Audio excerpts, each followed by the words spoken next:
Hello everyone, it's Crochet by Bev. Welcome back to my channel. If you are new to my channel, please give a subscribe and hit the notification bell so you will be updated. So for this video, I'm going to show you how to make this vest. So it's a bit long. I will put down in the description box some measurement reference so you can adjust your own size. And this vest I use Basics My Cotton by Lana Grossa. It is 70% cotton and 30% polyacryle. It's 140 meters. So I use 3 of these and 3/4. So 3 and 3/4 of 140 meters. And you will be needing also your tape measure. I use here 5mm hook, 2 markers, yarn needle, and my pair of scissors. This vest is only row 1 until row 10. So you're just repeating row 2 to row 10. So here, this is the first rows. Row 1 to row 10, you're just gonna repeat row 2, this here, till row 10. So just gonna repeat this 5 times and 1 time row 2 to row 7. Okay, so I will be explaining it to you while making this. So on this vest, we're just gonna have 3 panels. So we're gonna first do the 2 front panels. It's gonna be look like this, and the back panels, which is more wider. Okay, so they are the same length, but the back it's more wider, and this is the 2 front panels. Okay, so that is gonna be our pattern. I hope you're gonna enjoy making your own vest. So let's get started. Let's start our first front panel. So first we're going to make a slip knot. Then for our beginning chains, we're going to chain 32. So this is how you do chains. Yarn over, then pull into the loop. Yarn over, pull into the loop. Yarn over and pull to the loop. Okay, so we're going to make 32 of chains. That's it's 3, 4.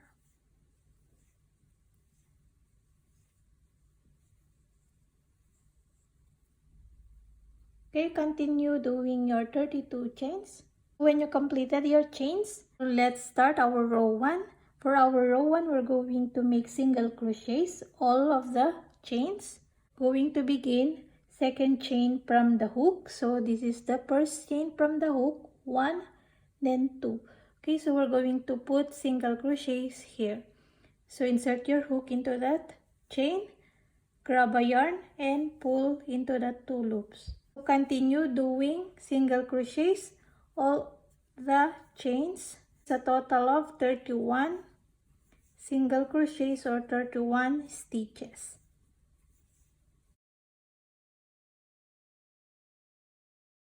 Okay, continue doing your single crochet. Make sure you have your 31 single crochets or 31 stitches. So let's proceed for our row 2. So for our row 2, we're going to turn our work. Then chain 1. So this chain 1 serves as our turning chain. So it's not the stitches. Into the very first stitch, also single crochet, we're going to put single crochet. Then we're going to chain 5.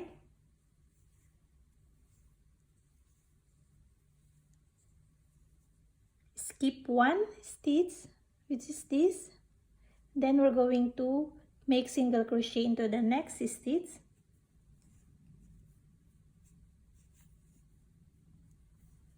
Then chain 5 again.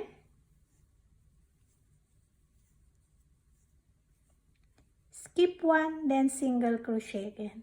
So this is our pattern in this row. So chain 5.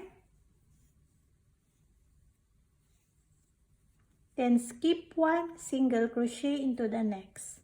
Okay, so repeat until you finish your row.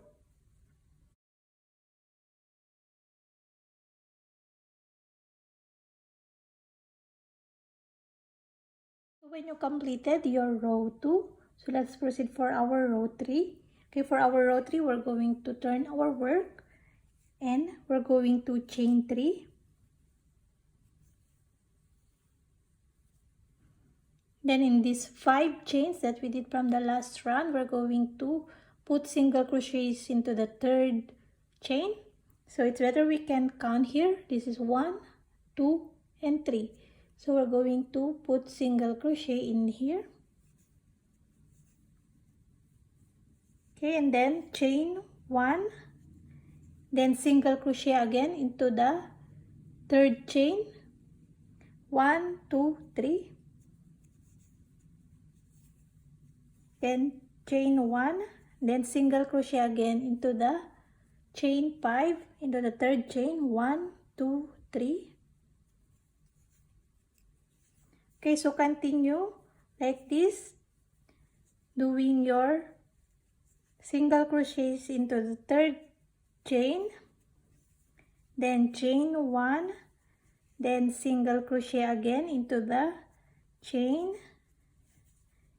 1, then continue single crochet chain 1 till you done your row 3. You are done your single crochet into this chain.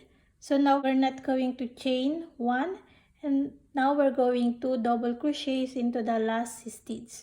Okay, so yarn over, insert your hook into this chain, then we're going to make double crochet. Make sure you have your 31 stitches. For our row 4, we're going to turn our work again. Chain 1 for our turning chain, then single crochet into this first chain, then next single crochet, which is this, the single crochet here. We're going to put single crochet, then single crochet into the chain 1 space,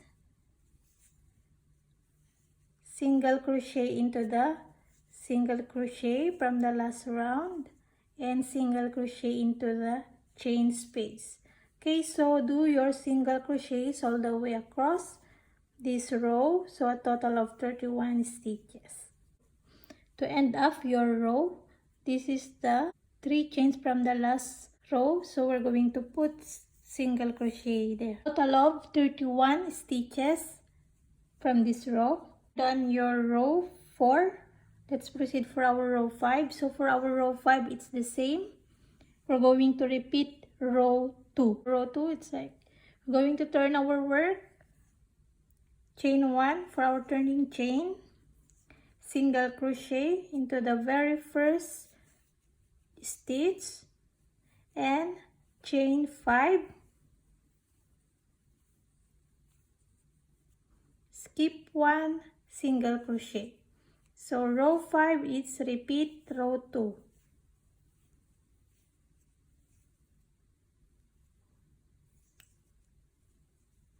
Skip 1, single crochet.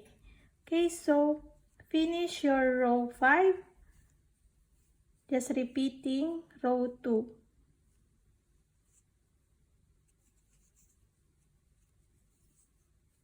Okay, when you're done, let's proceed for our row 6. For our row 6, we're going to repeat row 3. Okay, so turn work, chain 3, single crochet into the 3rd chain from these 5 chains, chain 1, single crochet from the chain 5 space, chain 1, then repeat 1, 2, 3, single crochet in there, chain 1, then single crochet into the 3rd chain from this chain 5 space, then chain 1. Okay, so repeat row 3 for our row 6. When you completed your row 6, let's proceed for our row 7. For our row 7, we're going to repeat row 4, which is this, the single crochet. So turn our work, chain 1 for our turning chain, single crochet into this first chain, single crochet into the single crochet, single crochet into the chain 1 space, then single crochet again. So continue single crochet into the chain 1 space, into the single crochet from the last row. Okay, continue single crochet. So when you completed your row 7, now let's proceed for our row 8. So turn your work again and let's start chaining 5.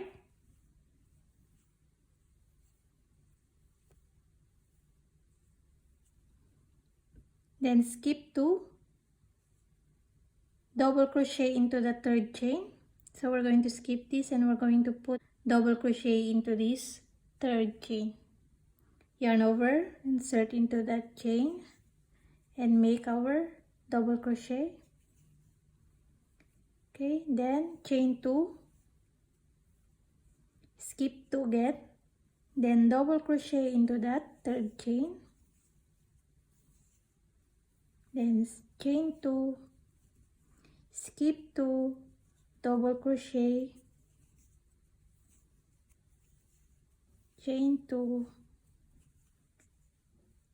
skip 2, double crochet. Okay, so repeat like this for our row 8. Chain 2, skip 2, double crochet, chain 2, skip 2, double crochet. So double crochet is yarn over, insert into the chain or stitch, yarn over in the 2 loops and in the 2 loops. Okay, so finish your row 8. We're done with our row 8. For our row 9, turn your work again. Let's chain 5 again, yarn over, insert into the top of the double crochet to make double crochet, then chain 2. So it's repeat row 8 for our row 9. Okay, so yarn over, insert into the top of the double crochet and make double crochet, then chain 2, double crochet on top of the double crochet, then chain 2. Okay, so repeat this till you have your row 9 completed. Here from the last row we have the chain 5, and then we're going to put our last double crochet here, 1 and 2, into the 3rd chain. Turn over, insert into that chain and make double crochet. Okay, so this is our row 9 finish. Okay, for our row 10, we're going to put single crochets. So we're going to turn our work, chain 1 for our turning chain, single crochet into the very first single crochet, then single crochet here in the double crochet from the last round. Okay, then 2 single crochet again into the chain 2 space, then single crochet into the double crochet. Okay, so repeat this until you're done your row 10. Okay, to complete your row 10, put single crochet into this chain 5 space from the last row. So this is from the 3rd chain, so 1 2 3 single crochet. Okay, and then count again your stitches if you have your 31 stitches. Okay, so we're going to continue our work doing our row 2 until row 10 to make the desired length of our vest. So this is 54 centimeter. So this is my first front panel. So this is the second. Just repeat row 2 until row 10. So here we have already the row 10, and we're going to turn our work and continue doing the row 2, which is the chain 5 and then single crochet, chain 5, single crochet. Okay, so we're going to achieve this 54 centimeter. So just repeat doing your rows 1 to 10 to make our first panel. So this is now my second panel. Okay, so continue repeating this till you have your desired length. So this is 54 centimeter. If you are taller, you can make it more longer. I just want to show you this. So this is 54 centimeter. So we stop here until row 10. So we're just going to repeat this 5 times. So this is 1, 2, 3, 4, and 5. 5 times repeating row 2 to row 10. Then into the last rows, we're going to repeat only until row 7. So we don't need to put this row 8 to 10. Okay, so this double crochets net stitch. So we only have to do this stitch. Okay, and then you must leave a longer tail here so we can use it to sew them together with our back panel. Okay, so do 2 panels. So I already have done this. When you are done with your 2 front panels, now we're going to make our back panel. So for our back panel, we're going to make it more wider than the 2 front panels. It's the same method we're going to make or same pattern. First, we're going to slip knot.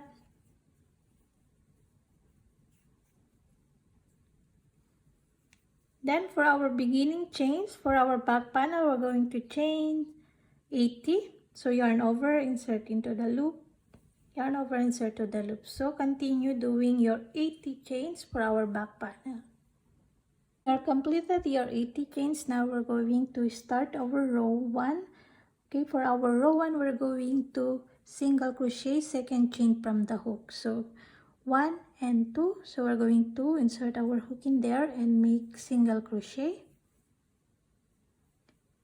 Okay, second chain, single crochet.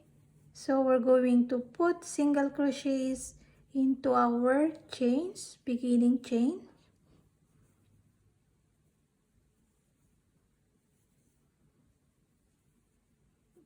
Continue doing your single crochets all the way across your chains. So this is 79 stitches or 79 single crochet. When you're done your 79 stitches or 79 single crochets, now let's proceed for our row 2.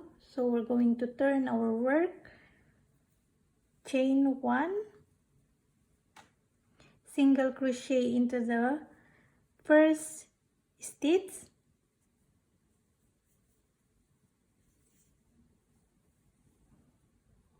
then chain 5,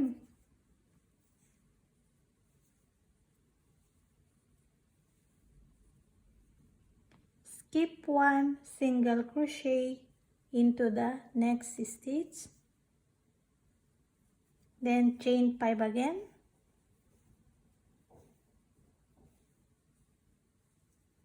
then skip 1 single crochet into the next, then chain 5 again. Okay, so we're going to repeat this for our row 2. Okay, now we're done with our row 2. We're going to proceed for our row 3. So turn work, then chain 3, single crochet into the third chain from this 5 chain from the last round. So we're going to count in here 1, 2, 3. So this is, we're going to insert our hook and make single crochet, then chain 1, then single crochet again into the 5 chain space. So 1, 2, 3 into the third chain, single crochet, then chain 1, then third chain, 1, 2, 3, single crochet, chain 1. Okay, so we're going to repeat this in all those chain 5 space. Okay, so this is our row 3. It's the same method from our first front panel. So here into the last chain 5 space, we're putting single crochets, and then we're going to put double crochets into the single crochet here. Okay, so this is to end up our row 3. Our row 4, we're going to turn our work. Chain 1, single crochet here into the very first stitch, then single crochet into the single crochet, single crochet into the chain 1 space, then single crochet again into the single crochet. So continue doing this, single crochet into the chain 1 space, single crochet into the single crochet, then chain 1 space again. Okay, so continue doing single crochet all the way across. To end up our row 4, single crochet into this space. Okay, for our row 5, turn your work and then repeat row 2. Okay, for our row 2, chain 1, single crochet into the first stitch, chain 5, skip 1 single crochet into the next stitch. Okay, so repeat row 2 for our row 5. Chain 5, skip 1 single crochet.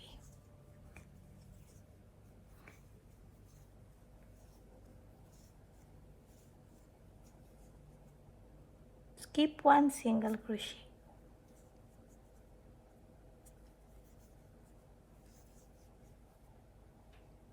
We are done with our row 5. For our row 6, repeat row 3. Okay, so chain 3, single crochet into the third chain from the 5 chains from the last round. So 1, 2, 3.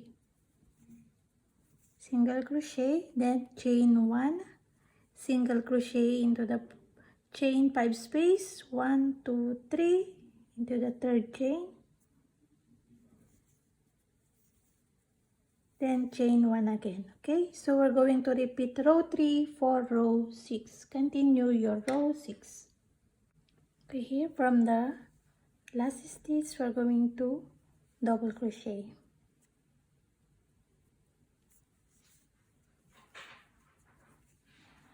Okay, then turn our work. For our row 7, we're going to repeat row 4. Okay, chain 1, single crochet into the first stitch, single crochet into the single crochet, single crochet again into the chain 1 space. Okay, so repeat row 4 for our row 7. Okay, make sure you have your 79 stitches. So for our row 8, we're going to turn our work, then chain 5,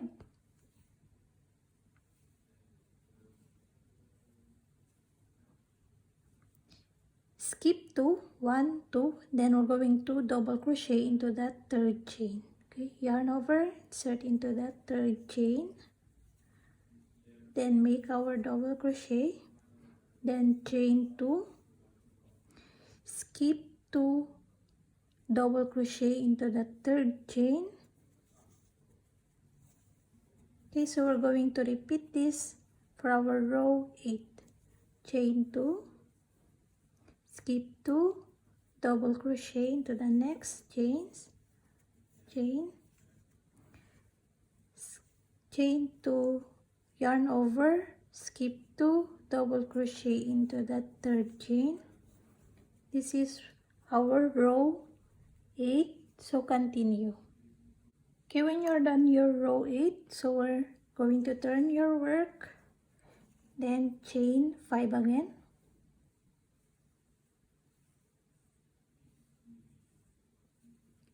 then we're going to double crochet on top of the double crochet,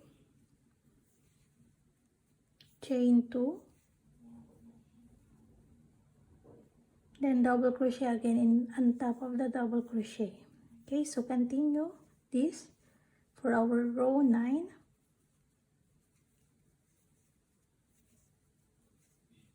Okay, then here we have here that chain 5, so the chain 3 is for double crochet and then chain 2 for the chain 2 space. So here we're going to put double crochet here into the last 1 2 3 into the third chain. We're going to put double crochet for our last double crochet here for our row 9. Okay, continue your row 9. If you're done your row 9, we're going to proceed for our row 10. Okay, turn your work, chain 1, single crochet into the very first stitch, then 2 single crochet in the 2 chain space,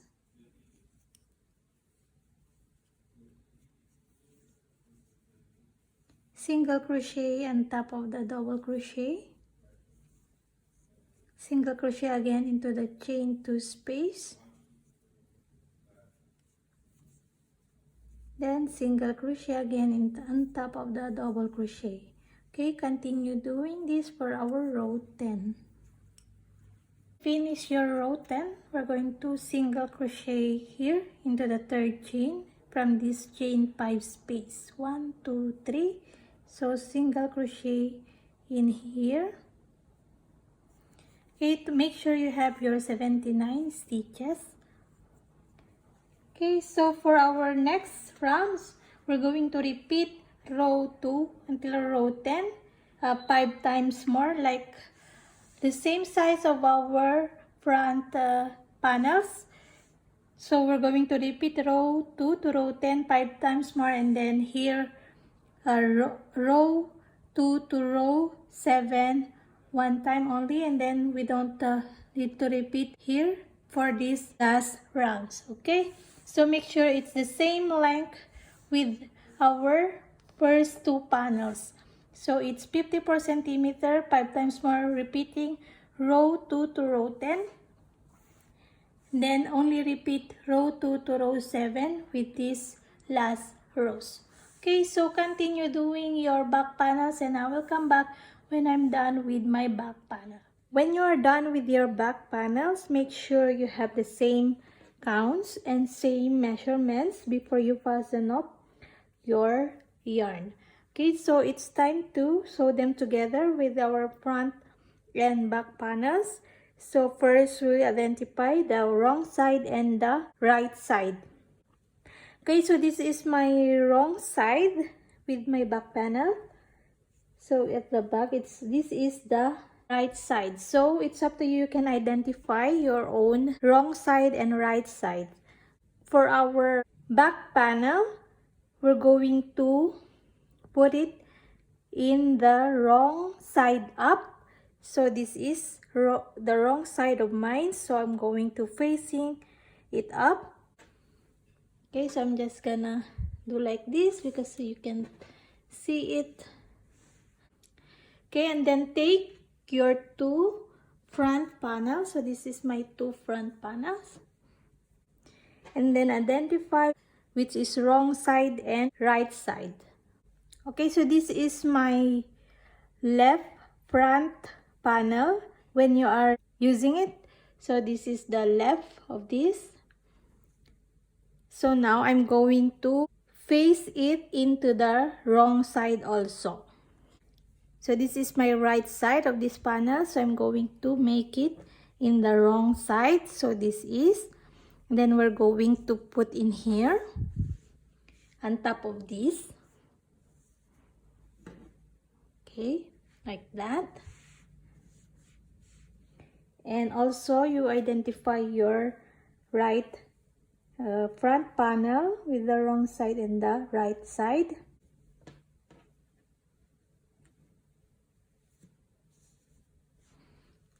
Okay, so just to summarize, this is our back panel. So it facing the wrong side up, and this is the left side of the front panel. It facing the wrong side also, and this is the right side of the first panel, so it's facing up also the wrong side. First, we're going to sew this. So if you have your left yarn in this front panel, we're going to use that. So I'm going to show you. So just grab your yarn needle and we're going to work our front and back panel. So here, this is the first single crochet or first stitches, so we're going to sew them together. So just make sure they are aligned or even. Okay, first I'm going to insert in here into the 2 loops. So it's up to you what method you're going to use to sew them together. So for me, I'm going to make like this.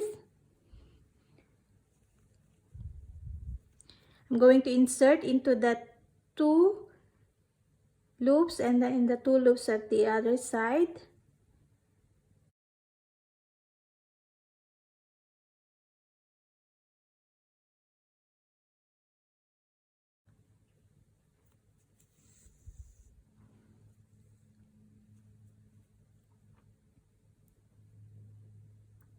So it's up to you what method you're going to use to sew them together.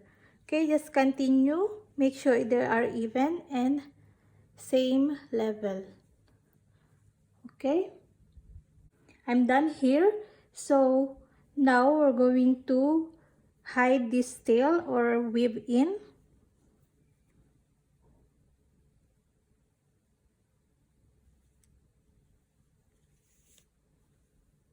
Okay, so this is the wrong side and this is the result of the right side when you are done weaving together. So if you are done here, so we're going to make this other side. It's the same method. What you did in this, it's just the same you're going to do in here. Okay? So when you're done sewing together both sides, now we're going to sew in this side and in this side. Okay?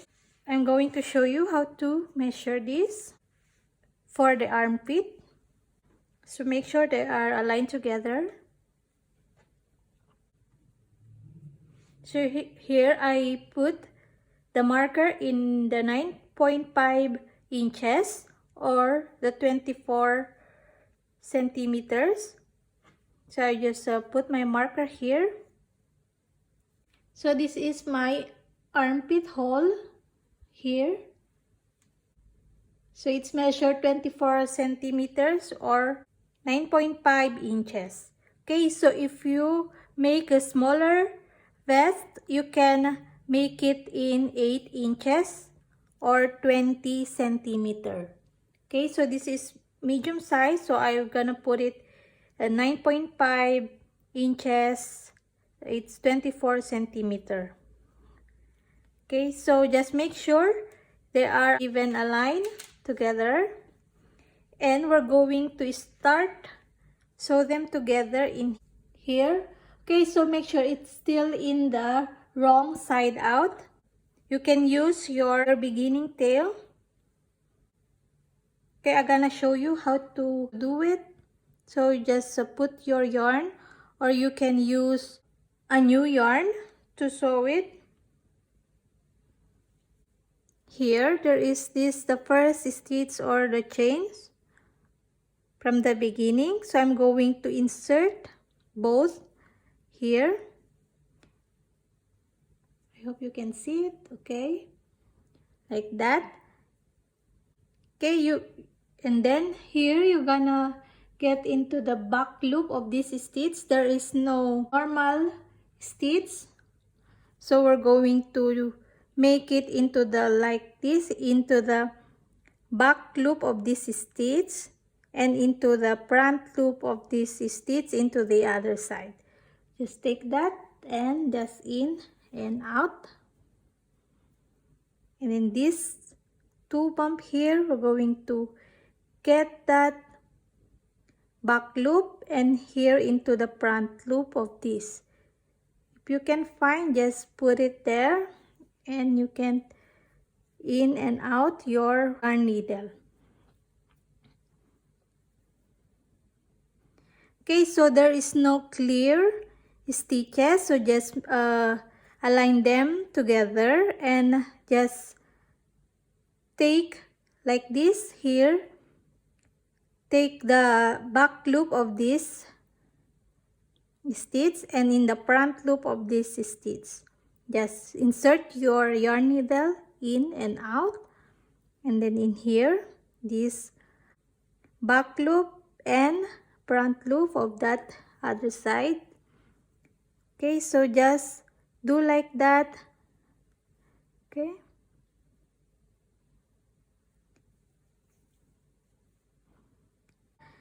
But it's up to you. You can use your own method to sew them together. Okay, so the result of mine, it's just gonna be like this. Okay, continue sewing this until here into the marker. And this is, we're going to leave it open for the armpit and also here into the other side. Okay, so just begin into the bottom and do it like that, and then until into the marker and leave it open here for the armpit also. So here I'm done sewing in them together. So this is the result. So this is the wrong side and then this is the right side.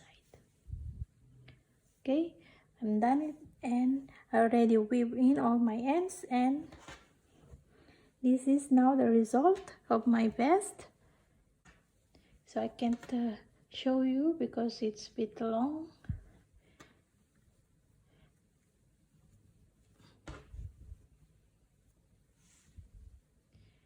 So there you have it. We are done with our vest.